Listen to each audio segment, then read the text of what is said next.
Okay, shalom ubracha. So we are continuing in Likutey Moharan. Finally, after such uh, an intermission, I needed it to prepare because this paragraph is really, really high. After so long, paragraph number 8. This paragraph is the final goal of the entire lesson. I'm going to recap quickly. Rebbe Nachman says that by doing mitzvah b'simcha, you first of all extract holiness that's trapped in the galut, including yourself. You're able to extract yourself and the shechina and the mitzvot and the kedusha and everything that's trapped in galut because of sadness comes out because of your simcha. And he says, by the way, that's the power of the Ketoret, which is why Rebbe Nachman explains saying Ketoret is also a segula for working on being besimcha. It's very important to say the Ketoret. When that happens, then the mitzvah gains momentum and gets all the worlds, all the sfirot, all of creation moving upwards. And what that means also to help you to advance, it pushes you upwards. Because everything else is going up, you also automatically are going up. And this is going upwards and upwards until the kedusha of the mitzvah reaches a level of activating bracha in the world, blessings. And it's up to you to choose the right type of blessings, which is the blessing of the intellect of the Torah.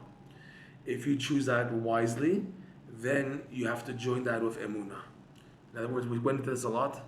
The sechel of the intellect of knowing Hashem with emunah, believing in Hashem, believing what's beyond the view.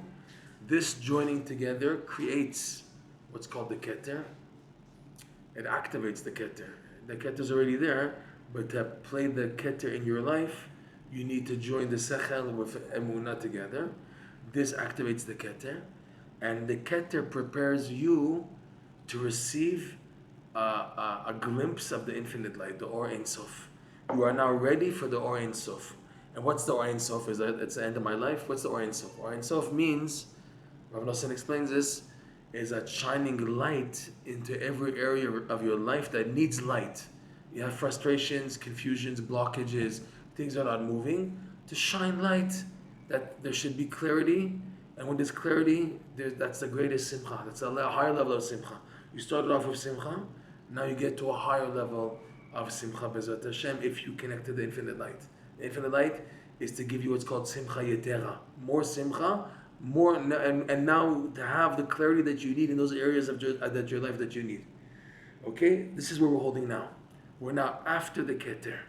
In paragraph 7, Rabbeinu explained what is the Keter. The Keter in one word is Hamten. Wait. Katar li ze'er v'achaveka. What Elihu said to Eov, wait for me. Waiting.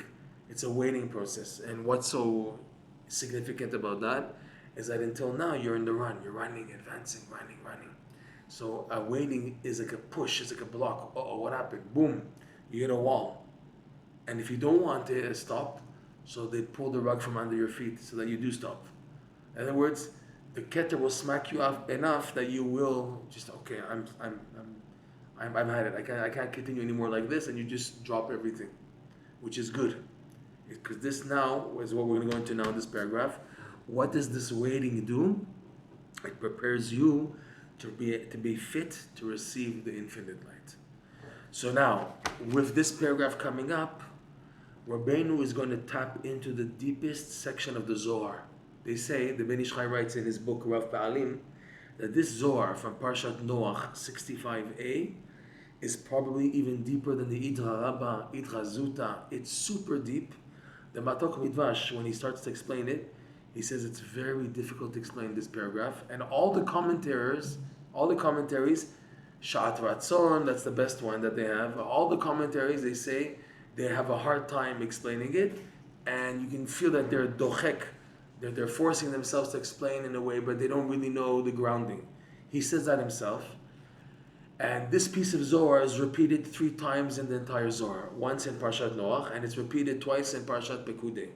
So the Matok Midrash, he brings the different commentaries on each one. There's 3 times, he uses a better commentary, different commentary, not better, whatever, a different commentary to explain. But in all, they have a hard time explaining it.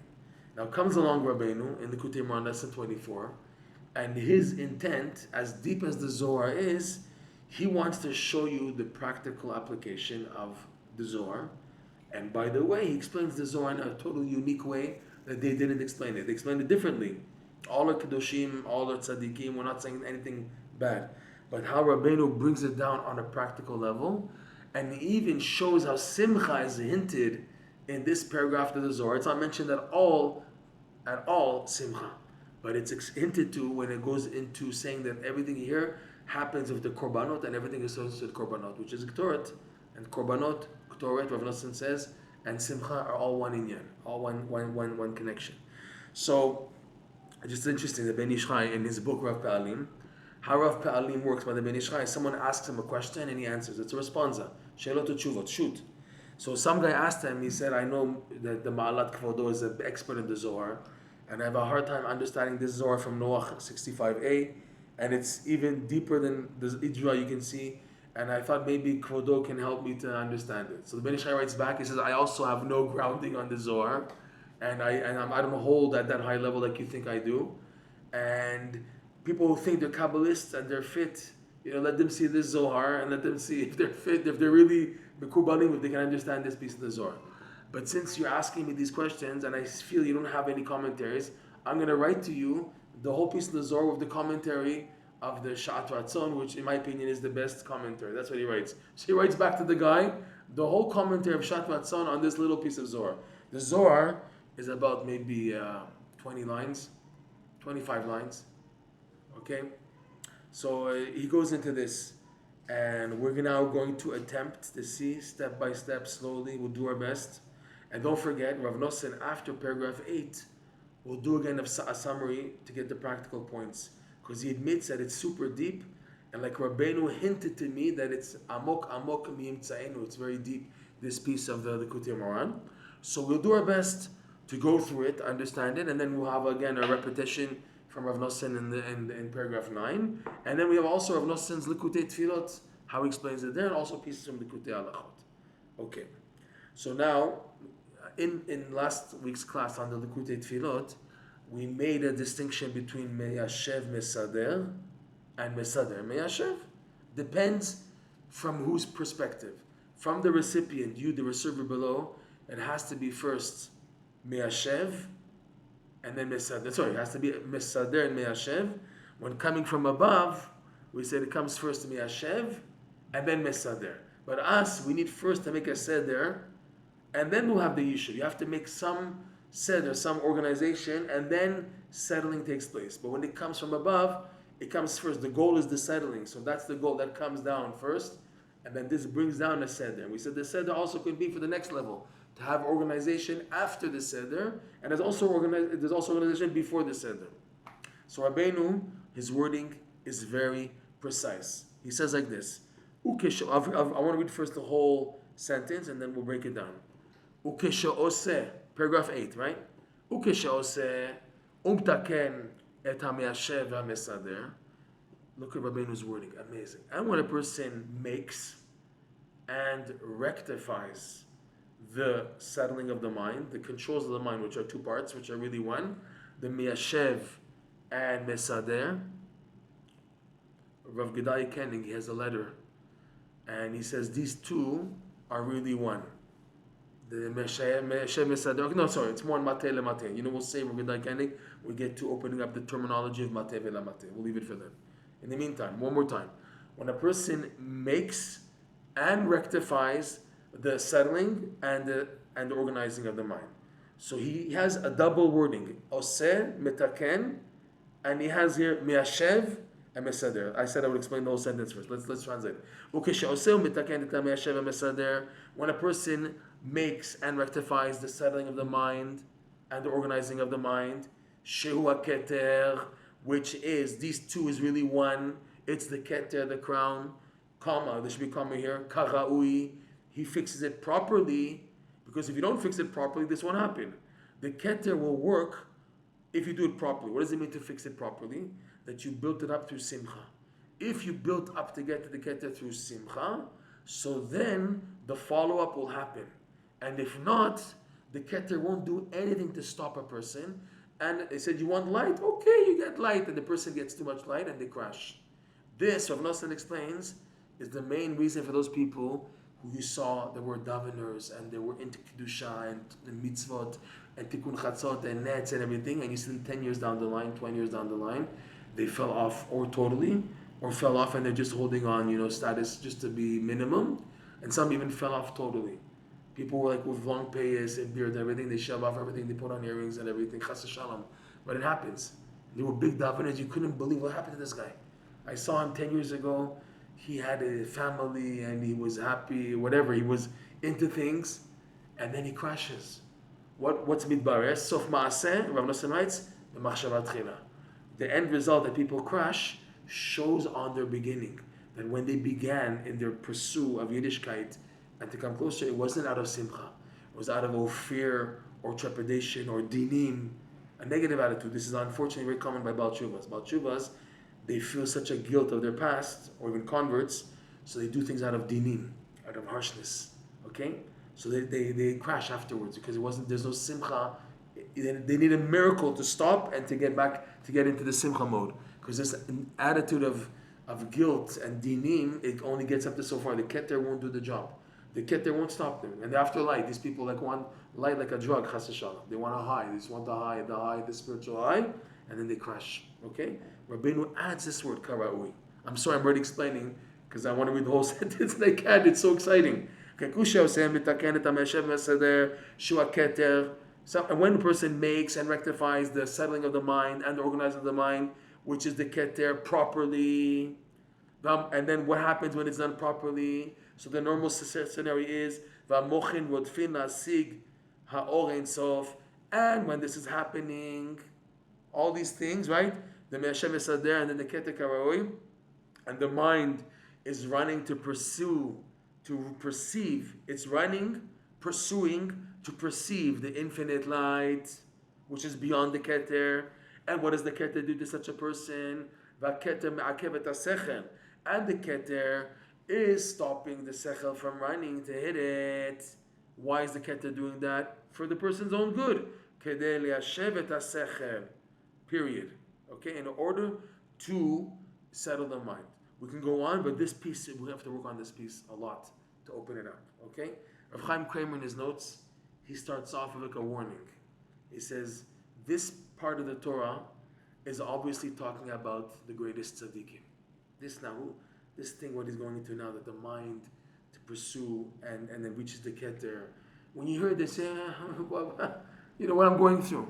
Okay? He says, and then he goes into the idea, hitting, and is made the hechalot, the 9 chambers coming up. All this is big tzaddikim. But yet, Rav Nosson, when he begins Likutey Halachot, or the Avav, the discourse, the main discourse on this lesson, he starts off, you the reader, you may think that lesson 24 applies to big tzaddikim. What is this Keter, infinite light, 9 chamber? What do you want from me? I'm a simple Jew, man. I'm a simple Jew. What do you want from me? He says, you're wrong. This applies to every person according to his level. Which means, and yes, the maximum level to this is the tzaddikim, the big tzaddikim. They reach the highest level of Keter, which is after the 4 worlds, after Yetzira, Yetzira, Bria, Atzilut. They're at the top of Atzilut, now to the actual infinite light. They reached all 4 worlds, okay? We, alvai, that we start under the first world, okay? So he says, even though it applies mainly to the big tzaddikim, nonetheless, every detail here applies to each Jew according to his level, okay? So Rav Nosson does say it's for every person, and when you're saying the prayer on this lesson, it's making you feel that this applies to you. But yet, Rav Chaim Kramer, quoting Rav Nosson, also says that in Shlemut, this applies to the big tzaddikim, the big levels of tzaddikim. But every Jew has what to take from this. Every Jew has, according to his low level, he could try to find hints to what he's going through in life in perspective to the ideas of this lesson. There is a Keter in your life. There is a meyashev mesader. There is a pursuing. There's the ikuv, the stopping of the Keter, preventing your mind. You have that on a daily level. You have that in life. Okay? So let's go back. Let's try to explain this section here. This first line. וכשעושה ומתקן את המיישב ומסדר.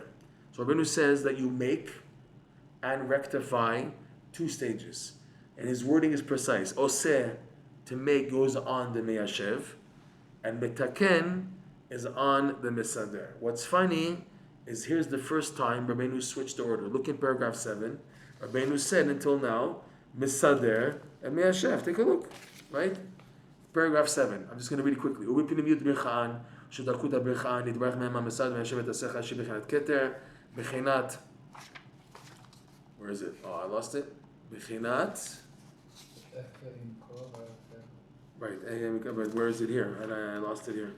Where should be here in the back maybe. When this happens. Okay, can you just read it then? Release for me. Rebbe Nachman, 884-76. Okay, thanks. Got it. אוקיי, שבחינת כתר, בחינת ויהי לך בחקר, כתר הוא לשון המתנה, כמו שכתוב, כתר להיזהר, כי שואל את האדם, איזה שכל לא מהמתנת ישב, וגם שם, so he said, להתברך מהם המסדר ומיישב את השכל. This whole paragraph went on first organizing and then settling.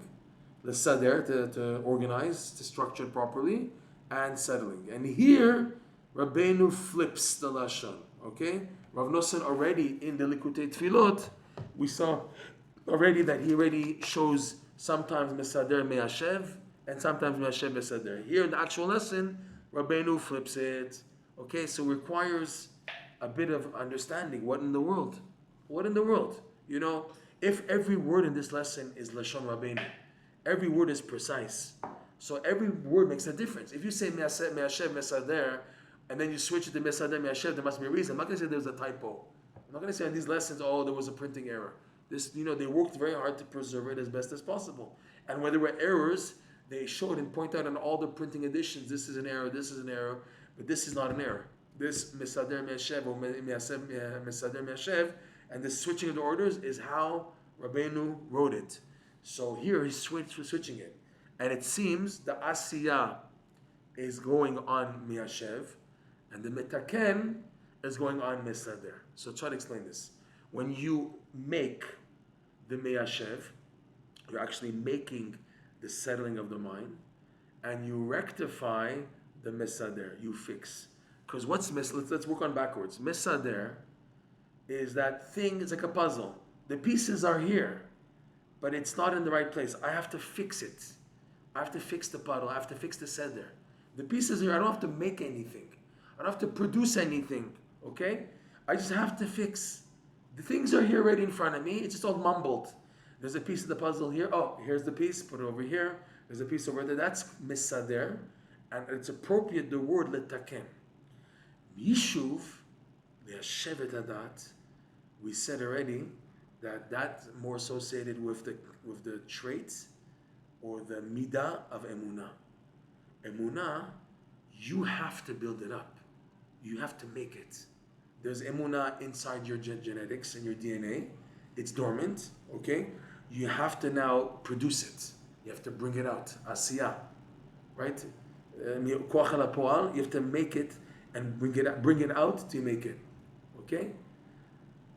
Make it to you. What's the expression? Make it till you fake it. Fake it till you make it. So Gedaliah is fancy. He says, faith it till you make it. Faith it till you make it. I like that because you have there faith, emunah, and asiyah.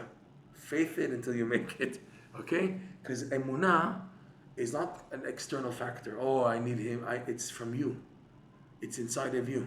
Everything's from Hashem, obviously, but your starting point, your free will, determines if you produce emunah. Okay? There are things you can learn in your life which will damage your emunah. Can damage it, like learning philosophy, learning atheistic things, getting too involved in this world, can damage the emunah. Okay? But it can be damaged, so that has to be repaired. We understand that. But if you push away all the blockages, you can always produce emunah. Emunah is something that comes out from inside of you. It's your genetic makeup. Rav Nosson writes, the Goyim and the Rishayim, the Kofrim, they're rooted in Etz HaDa'at Tovara, as opposed to the Jewish people who are rooted in Etz HaChaim. What does that mean?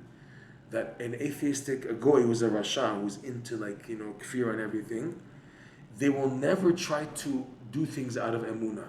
Everything has to be understood. That's how university works. How does society work? Prove it. Prove it first. I want to see proof. You said God exists? Prove it. The famous classical stupid argument. Prove God. Prove that God exists. Okay? Everything is intellect. Why? Because they're rooted in Etz Da'at Tovara. There's Da'at of good and bad. And there's no room for Emunah in Etz Da'at Tovara. That's why it's danger zone. We enter the Etz Da'at Tovara to sift out. What is an example of learning Torah, which is the category of Etz Da'at Tovara? Gemara. Gemara, Talmud, is written in Aramaic, because the Aramaic, Rebbe Nachman teaches in lesson 19, is the language of Etz Da'at Tovara. It's the language of the tree of knowledge of good and evil. Okay? That's what's Aramaic. Aramaic is a mixture of good and evil. There's the Lashon HaKodesh, which is holy. There's the language of the nations, which is impure. Aramaic Targum is the bridge, interface. Okay? But in that area of Etz Da'at Tovara, it's Da'at. There's good Da'at and there's bad Da'at. But there's no Emunah here. You have to come already from Emunah from another place, which is what? This is what the Zohar says, that the Jewish people are rooted, their neshamot are rooted in Etz HaChaim. Etz HaChaim, the tree of life. And what's Emunah and Chaim? What's the pasuk? Tzadik be'emunato yichyeh. Chaim, life, and Emunah are one. Then the Chaim, we say Chaim, doesn't mean a person who's walking around. Even a cricket walks around. That's not Chaim. Chaim is someone that's connected to Hashem. That's Chaim. That's Chayut. Chayut. He's really living, truly alive. Like Rav Nosson, going off a little. Rav Nosson called the book on Rebbe Nachman's life Likutey Moharan, because he was someone who was truly alive. He was living. Everyone's living. You have everyone. They go down to Chinatown and everyone's living. Ah, so who's really alive? Right? Nefesh Chaya. Nefesh Chaya by man is not the same Nefesh Chaya by an animal. Nefesh Chaya is because it has Ruach Memalela, a speaking spirit, but coming from a different plane than the actual animals and the fish and the chicken, the birds that were created in the Bereshit. We have a different Nefesh Chaya. The Chayut we have is rooted in the tree of life. Okay?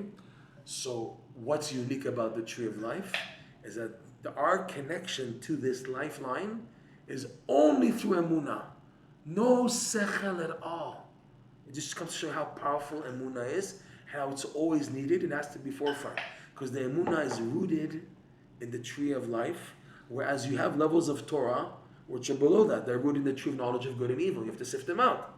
You have Kabbalah, by the way, is rooted in the tree of life. But they say the Gemara and Poskim and Pshat is rooted in the tree of knowledge of good and evil. And the work is you have to bust your brain to learning the Gemara and the Mishnayot and Halacha. It requires brain power because it's involving sifting out good from evil. So a lot of brain is needed there. But the backbone beyond that, and that the Torah should do its job to purify me, is Emunah, is Chaim, Chayut, Etz HaChaim. We're coming from a higher perspective, okay? So it's inside of us. We're rooted in something which is higher than Etz Da'at Tovara. So Rav says, the Goyim, the Rishaim, they're always atheistic. They want proofs and proofs. And even after all the proofs, maybe they'll accept it. Maybe they'll consider. We don't need you to consider. We're doing you a favor. The Torah, Hashem is doing you guys a favor by offering you the Torah and mitzvah. You guys don't want. I don't have to bend to convince you guys. Hashem doesn't have to bend. If you have emunah, you'll run to these things. You run to these things. If you don't have emunah, everything's sechel, you're going to be stuck for the rest of your life until you wake up and realize that this is not the way. That it has to be the derech of emunah, has to be the way to make the right decisions, to come to clarity. It's emunah coupled with the da'at, okay? So for this reason, Rav Nosson says, the meyashev, because we said yeshuv da'at is the ability to stop and to sit down. Yeshev, okay? The ability for a person to stop pursuing, to stop running, is only with emunah. A person, how do people, Wall Street and again downtown and this, everyone's running after money, running for this world. They're running and running. There's no time for Yeshuv da'at, okay? Because why? When it's kochi ve'otzim yadi, when it's my accomplishments, there's no time to run. There's no time to sit. Everything is running. Because you see, you press the button, you make $1 million over here. You press another button, another $1,000 over here. It's like, I'm doing. And there's no time to waste. Time is money by the Kofrim. Shem Rachem, that expression. Time is money. I don't have time to talk to you. I'm busy. I have to make money. That's a very goyish, tree of knowledge of good and evil attitude. Time is money. The goal is to go above the time through emunah. Time is not money. Time is above that. Our kesher to time And what's happening in the world is emunah. And when you have emunah, you can be above time, and you can be calm, you can be relaxed. Yishuv, the mind can be relaxed. Okay? So oseh is more on me'ashev, makes sense. And metaken is the mesader. By us, to get to Yishuv Hadat, you need some structure. If everything's messed up, a person now is like, he's like over exhausted, overwhelmed, or traumatized. What do you tell a person? Okay, take a drink, sit down for a second, and let's make seder. Okay, and you make a seder, and then the person can come to Yishuv. You have to first calm him, it's true. But you have to calm him in order to make an order. So the person now, he's like, oh my God, where is it? Where is it? I don't see the sign. Take it easy. Relax. Take a look. So there is a type of relaxing Yishuv before, like here. But it's for the sake of the seder. The person, you see, it says right over here. Oh, I didn't see that. And no, of course you didn't see, because you're too overexcited, overwhelmed. Take it easy. Stop. And now you'll see. Oh, I didn't see that. Oh, this is like the instructions. I don't know how to do this. You get into a website and you're ready on like the 6th page, and it's like making an error, and you start going nuts. But oh my God, what am I gonna do? And it's like calling your friends. What do I do? I already gave money and get my credit card number and this and that. And they already submitted my information. What am I gonna do then? They said, take it easy. Did you read? I said, no, read. Oh, okay. Okay, thank you. I got it. Seder, and then it leads to Yishuv. Okay? You need first Seder, and then you get also to the Yishuv. Once Seder is done, so that person has a reason why to be calm and full of emunah.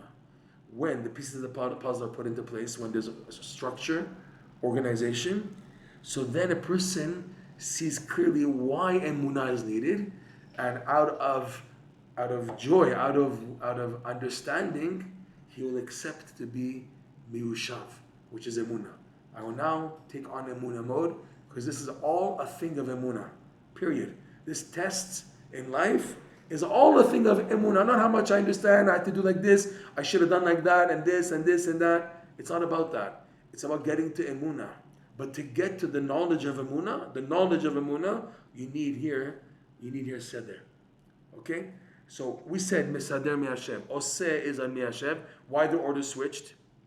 Because now when it comes down, if you activated the Keter, it comes down first mi'ashem mesader. But by you doing it, it's first you metaken the mesader, and then you oseh the mi'ashem. When it comes from heaven, it comes down in a different format. Okay?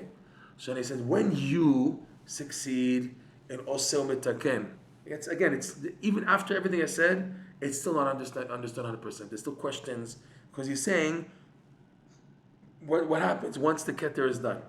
Okay, once up to the Keter, it's mesader me'ashev. Once the Keter is done, so now it's switched now. The proper order is me'ashev and then mesader. So he says, when you've now made and rectified the me'ashev and mesader, the settling of the mind, the sitting of the mind, and the organization of the mind, and these two together is what's called Keter. Okay? This I can say already where Gedai Koenig says, this idea that two is really one, which is going to come up again in Matei v'Namatei, is hinted to in a pasuk that Rebbe Nachman brings down in the prayer on this lesson, and also in Likutey Halachot. Achat sha'alti me'et Hashem, ota avakesh. It's a pasuk from Tehillim. King David says, one request I have of Hashem. Achat sha'alti me'et Hashem.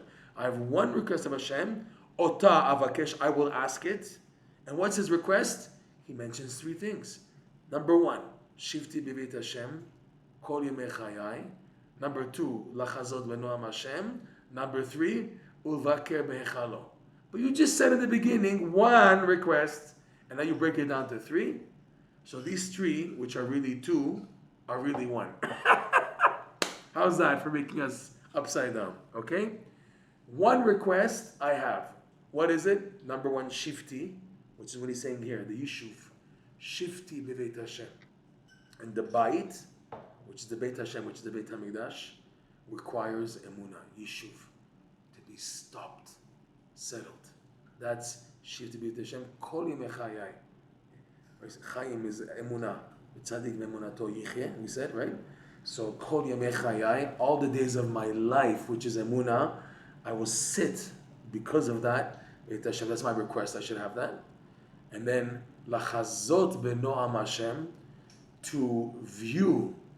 Lachazot is to see, but it's like from far. You don't see something like this. You see something when you're far. And the farther you are to see the whole picture, the clearer you see the picture. Lachazot, I should see, to stare. Also, lachazot is like chazon, it's from far. A chazon of a prophecy, chazon Ovadia, chazon Yeshayahu, a prophet, he says, a vision. So when they have a vision, it's meant to be understood that it's from far. Chazon is not like right in front of me. A chazon Ovadia, chazon, prophecies that are going to be happening in the future or in the past, whatever, okay? So it's far, there's a distance. So lachazot benoam Hashem, that I should vision, I should lachazot to gaze upon, to look upon the pleasantness of Hashem, and ulevaker. Levaker means to visit. You're not fixed. The Hashem, lishivti b'yad Hashem is to sit.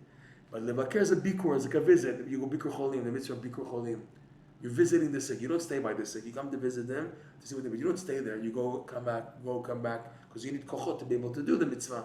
So the bikur it's called. Levaker means to in and out, right? Levaker behechalo. And the hechal, it's amazing this pasuk, how we're going to go into this pasuk more and more because of Hashem. It just fits in so amazing.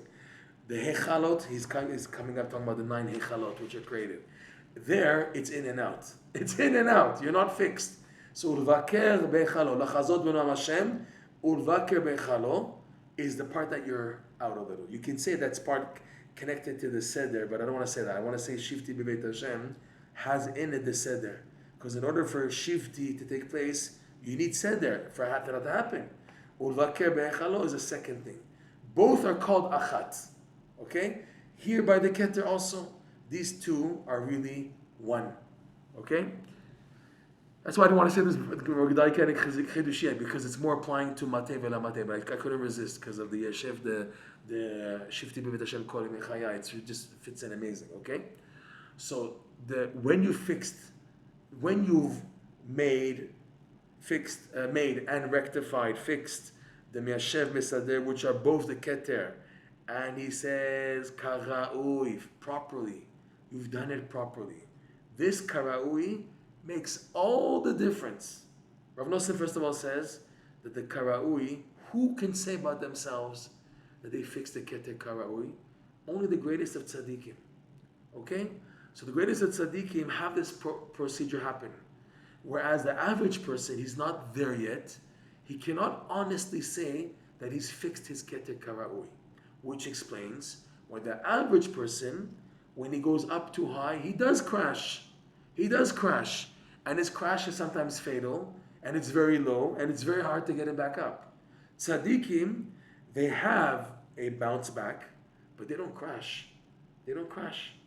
They can just go, okay, like cleaning off their shirt. Okay, it's like a little dirt on my sleeve. It's okay. Nothing.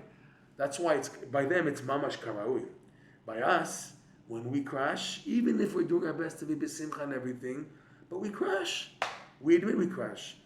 But there are levels. There are people, like we said, who are not at a hall besimcha. They're just dining. Those are people, when they crash all the way. They're the ones who normally give up. They drop. We say, I gave Yiddishkeit a chance. I gave Torah a chance. I gave breslov a chance. I gave Rebbe Nachman a chance. It didn't work out, so he left. Because he didn't have simcha in his whole thing. Everything was just dinim. I got to do tshuva. I'm guilty. I was wasting my life. I'm sleeping my days. And the main emphasis was on that. Rav Nosson says, it's true, it is an emphasis in doing tshuva. You have to feel charata and regret and pain and to go forward. But after that, and the main thing is to come to simcha. If you get stuck on that first stage and you make that the emphasis, you're going to crash. Very simple. So he says here, kara'ui, that it's done, the keter is made properly. It's made properly because of the simcha that led up to it. As opposed to, if you didn't get to it, there's many ways to get to it. Like let's say, you didn't get to it through this prescription of simcha, so the keter won't stop you. The keter will let you want infinite light? No problem, let it burn you. You're not ready, I'm not going to stop you. I'll let you get burnt. The person gets burnt. The reason why people get burnt out is because they can't handle the intensity of the infinite light shining to them. They're getting light. That's what they wanted. You wanted light? You got light. but they fried. Okay? Classic example, Elisha ben Avuya. From the Arba Shenichnesu Lepardes, the four, the Gemara in Chagiga, the four who entered paradise, Rabbi Akiva, Acher, Elisha ben Avuya, Ben Zoma, Ben Azai, all four went up, and what did they see? They saw something which burnt them out, except Rabbi Akiva, because Rabbi Akiva bent himself and went in with Emunah. When Rabbi Akiva saw the angel Metat sitting on the heavenly throne of Hashem, so he just interpreted Hashem tzvakot. Ot hu batzava delay. This angel Metat is only an ot, it's like a letter or a little indicator in Hashem's vast army. So what that he's sitting on this throne? He's an ot. He was able to accept it with emunah, and because of emunah, get a proper svara, a proper understanding through his emunah. Ben Azai, Ben Zoma, they were, oh my God, they were flipping out. One died, one went crazy, and Elisha is the one who got burnt out. It burnt him out in a negative way. He got burnt out, and he became an atheist. He became they said, so there's two Rashiyot up here, there's two leaders. There's Hashem and the angel Metat, because he's sitting on the throne of Hashem. So if that's the case, there's no one God. So then that's the case, then there's all built on Chas Shalom hoax and falsehood, and that's what led him to fall off. Where does that come from? The intensity of the light. He wanted the light. He wanted the chokhmah of the Torah to come to understanding God without emunah. That's what it said about him, that he, in the Beis Midrash, should be singing Greek tunes, and when he would get up from the Beis Midrash and he had his Sfarim in his hand, so papers of Greek philosophy were coming out of his papers. In his Gemara, whatever he had, it was before Gemara, whatever, all the notes that he took down, whatever books had Tanakh and everything, he had papers of Greek philosophy. He was learning Greek philosophy in his papers. They saw it falling out of his farm when he would get up to go leave the Beis Midrash, and he would be singing not Jewish, Yiddish, Hasidic tunes. He would be singing like Goyish Greek tunes. So what does that mean? That he wasn't after the emunah; it was after the intellect. Proof is that he went to Greek philosophy, Greek music to get the influence. Okay, thinking that he can go in and be safe. In the end, it threw him down. So he's an example that a person is not after the joy of being a Jew. The joy is connected 100% with emunah. Because when is a person happy? When he believes that what he's doing, Hashem loves it. The guy puts on his tefillin, Rabbeinu Tam tefillin, his Rashi tefillin, and he feels very low about himself. I did the worst averot last night, and here I'm putting my tefillin. Hashem wants me. With emunah, he says, yes, Hashem wants me. He let me put on tefillin, so Hashem wants me. So you're happy because of the level of emunah that you're holding on. The more emunah you have, the more simcha you have. To believe that Hashem values every single mitzvah, that leads to simcha. So emunah and simcha are connected. Person who has no emunah automatically has no simcha. There cannot be true simcha in serving Hashem, which is simcha in life, if there's no emunah. So it's dependent one on each other. And also Rav Nosson throws in humility, emunah, simcha, they're all one. They're all connected, okay? So this builds up to lead to the Keter. Okay? We have emunah prerequisite, which leads to simcha. The simcha lets you do the mitzvot b'simcha, and this goes up and up and up till you reach this Keter. Alright, now you're preparing the Keter karaui because the building block is so good. Okay? They say, Rabbeinu said about himself, if I had people mechazik me, like you guys have, I would have reached higher levels, but I was all alone. Rabbeinu said about himself, Rebbe Nachman said about himself, I was all alone when I was trying to pursue a newer levels that didn't exist, that were not accessible, that were beyond capacity of what was available in the Hasidic Welt, in the Baal Shem Tov Talmidim. He was looking for more. He was looking to reach Hashem at the maximum level that he could. Okay, he said when he was doing this, he was all alone. If he had somebody giving him the chizuk to go on and to do it, he would have accomplished much more. As if to say, we have chizukim, we have the tzaddikim in this farm giving us chizukim, and we should be able to reach where we should be. The problem is that we keep on falling in our own eyes. It's nofel be'einav. It's an expression in Hebrew. Nofel be'einav. He falls in his own eyes. Hashem wants me. The answer is yes. You can do the worst sin and then be happy, the greatest happiness in doing the mitzvah. What? But look what I just did. Look what I just went through. You have to learn how to cut and separate and use emunah on what you're doing right now. It's not easy, but this is the goal. This is the possibility, and this is what Hashem wants, and this will determine how much the Keter is built and how much you can be happy, even when thrown off and pushed off. You can maintain stability in simcha and emunah. It's a goal. If it's not there, then I don't have to work on it. I have to work on this more than anything else. This has to be worked on, B'ezrat Hashem. Okay? So this is karaui. When I fix and rectify, when I fix, rectify the settling and the organizing of the mind, which is the Keter, properly. V'hamochin rodfin lasigar ein sof. And the mind, as a result of being made and rectified properly through the Yishuv and the Misader, which is the Keter. So the Keter now has allowed me to that. In other words, my Simcha and Mitzvah has allowed me to reach this thing now, that the Keter is rectified properly. So the Keter is a gateway. It lets you in. It lets you enter now to pursue the infinite light. It'll stop you afterwards though. It'll stop you right before you're there. It'll stop you. Fine. But it lets you in. Okay? And the Mochin is Rodfin Hasigar Ein Sof.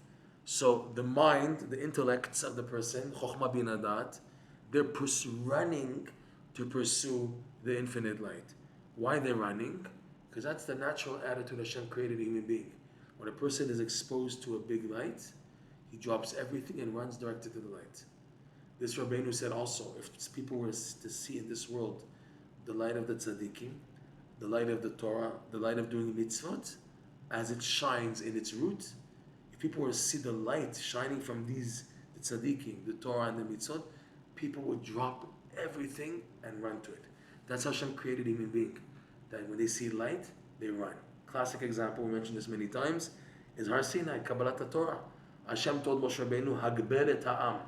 It's not enough to tell the Jewish people, you have to make an actual fence around Har Sinai, because when I will come down on Har Sinai, and the Jews will see this big light, Rashi says they'll all start running towards it, and they'll die if that happens. That's why you have to Hagber et ha'am, you have to separate with a wall, a boundary, so that when they start running, which happens when a person is exposed to a high level of Kedusha, that's how it is. If you become exposed, okay, when you're exposed to something higher, so the lesser things, the shtuyot you drop. Reason why so many kids are off the path, off the derech, is they don't see the light in the Torah. It's a test, it's true, it's a test. But on one hand, what do you want from them? You know, they're stuck because they see more light in playing PlayStation, all the video games, and shtuyot, and hanging around, and partying, and they see light there. And in the Torah, they don't see that much light, so that's why they go there. However, if the Torah were to uncover from its nartik, its casing, the light, the tzaddikim were to uncover, if the mitzvah, the light of the mitzvah were to shine, what? They would drop that, and they would run. That's how Hashem created human being, that He's looking for light. He's looking for light in life. That's it, He's looking for all, okay? So, so because of that, a person, when they're exposed to light, they run. It's hinted to Rebbe Nachman. It says in the pasuk, Moshcheni acharecha narutza. The pasuk in Shir Hashirim. Hashem is moshech oti. Moshech means He sends me like an indicator. Hashem sends me some light. Rebbe Nachman explains that. Moshcheni, Hashem is saying Moshcheni. The person saying to Hashem, Hashem, Moshcheni, send me a light to wake me up. Just a little bit of light. Acharecha narutza, I'll start running to you. Because that's how it is. The way when a person sees the light of tzaddikim, that's why some people do crazy about tzaddikim, because they see the light. They're zochem to see light of tzaddikim. They see the kedusha v'tahara. We're not putting down any tzaddikim. Tzaddikim, or valid tzaddikim, they have light. And there are people who see that light and they flip out. They drop everything. They run to it. Okay, they run to the light. It's also true on the other side. That story, I think you heard it once, but it's scary. It just shows you, just in the Kedusha it's like that, and also in the Klippa it's like that. There was a story of a Rav in the time of the Chafetz Chaim, and he lived in a little village in the in the Ukraine, wherever, and there was a case of a dibuk. A person was possessed by a spirit, a negative spirit stuck, called a dibuk. And there were only certain tzaddikim who knew how to extract, who knew the exorcism to take out the dibuk from the person. This Rav wanted to teach the people a lesson So he wanted to take out the dibuk on Friday night. And he requested that all the people come to the house where he was eating for Shabbos. He wanted everybody to, and where the dibuk was, they laid down the body of the person of the dibuk in the next room. He wanted everybody to come in the village. So everybody came Friday night after they ate their meals. They came and he said to everybody, before I do the exorcism of the spirit from the person. These are Jewish people, right? I want everyone to see the following. Look, he took a piece of the tablecloth covering the table and he lifted it up. He lifted up the tablecloth so that the table was exposed. As soon as that happened, the dibuk was lying, not unconscious, but he can't move, got up, ran towards the piece of the table that's uncovered, and started licking it. And he started running after the liquor. And he showed the people, you see, how important it is to cover the Shabbos on table, because the chitzonim, the evil forces, they get the nourishment from the covered part of the under the table from Shabbat. That's where their kochot come from. Unbelievable. That's why it's such a big thing to cover the table. But why I'm saying this story is that he ran. He ran. As soon as the Rav just uncovered the tablecloth, the person with the dibuk ran to lick the table. Why? Because that's how it is. When a person is exposed to something very powerful, whether in Kedusha or the Tumah, the nature is to run. You don't just sit down. You run. Also for Pekam Abrid, it's called a sex drive in English, a drive. The person's, because it's a drive to push forward, okay? So this is what he says over here. The Mochin, just 1 second please. It's hot here.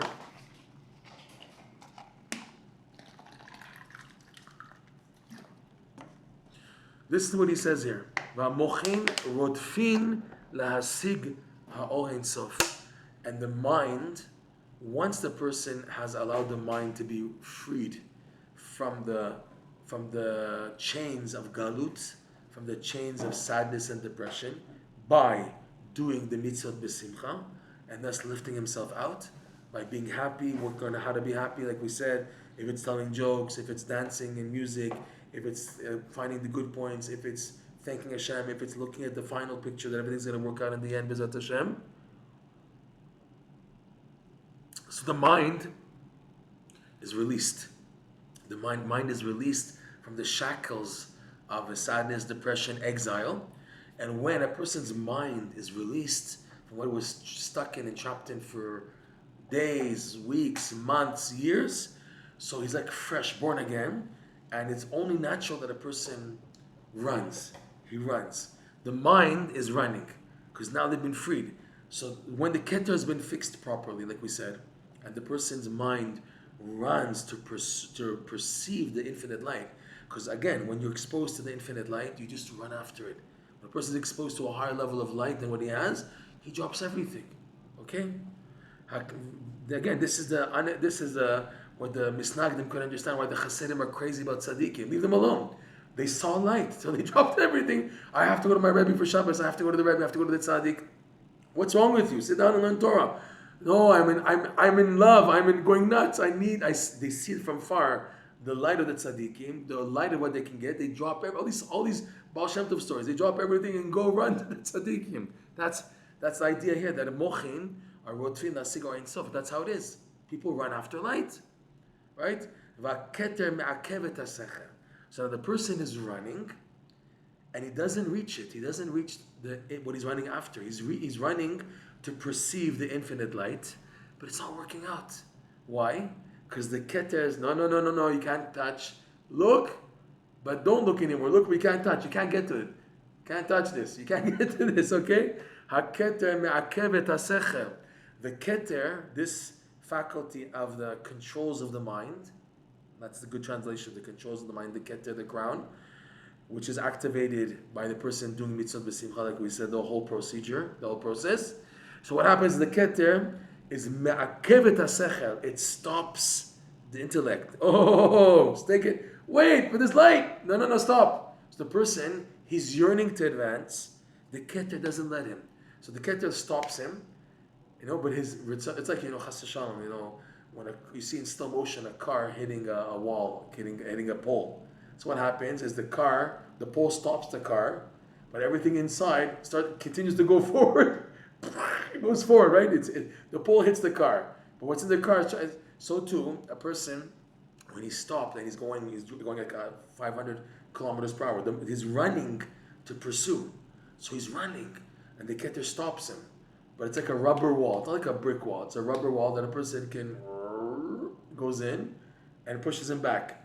But what goes forward still is the person's wanting and desire to see this light. So the Keter is me'akevet ha'sechel. The Keter is stopping the intellect. The intellect, in a sense, is like the kli, the vessel for the person to perceive within.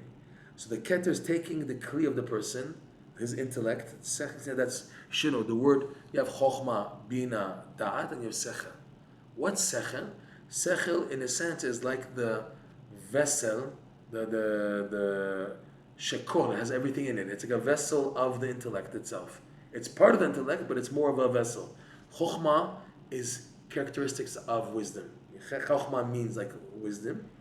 Bina is part of knowledge. It's called wisdom. Understanding. And that is the culmination. I always get mixed up between knowledge and wisdom. One is more complete. I think it's wisdom, which is da'at, and chachma is knowledge. Sometimes the opposite. I have to know this. I once researched it once. What's wisdom? What's knowledge? But da'at is the combination of both knowledge and understanding. So I think that's it. Chokhmah is knowledge. Wisdom is da'at. So you have chokhmah bin da'at. Each one has its part. But sechel is like the vessel containing all three. Sechel contains chokhmah bin da'at. Chabad, that's the sechel of a person. It's the container. It's containing all three parts together. So the Keter stops the sechel, which is the container of the person, he said the mochin are running, but the Keter stops the sechel. Rabbeinu changed the wording, right? Mochin wrote in the Keter himself, Keter makevet ha-sechel. So there are parts which are being prevented, and there are parts that are going forward. The parts of chokhmah, the mochin normally refer to what? Chokhmah, bina, and dat. They call the mochin. Chabad. Chokhmah, bina, dat is called mochin, the intellect. Okay? So the mochin, they're dependent on the sechel to go forward. If the Keter stops the sechel, it's like the wagon of the chokhmah, bina, dat, so the chokhmah, bina, dat is also stuck. It's also prevented. But something does go forward. The inner ratzon, the desire of the chokhmah of the person, of the bina, of the dat to perceive this light is going forward, but it's limited because the sechel is being stopped by the Keter. And why is the Keter doing this? Kedei le'ashev et hasechel, in order to settle the intellect. We're going to have to stop here because this last point is a bit too deep. Because he says that you just needed, a prerequisite for Keter is yishuv, settling. And now he's saying that the Keter does a product. It also liashev. Okay, this is a bit too deep. Hopefully next class we'll continue from this point. Be'ezrat Hashem. Thank you for joining. Hope you guys like the share.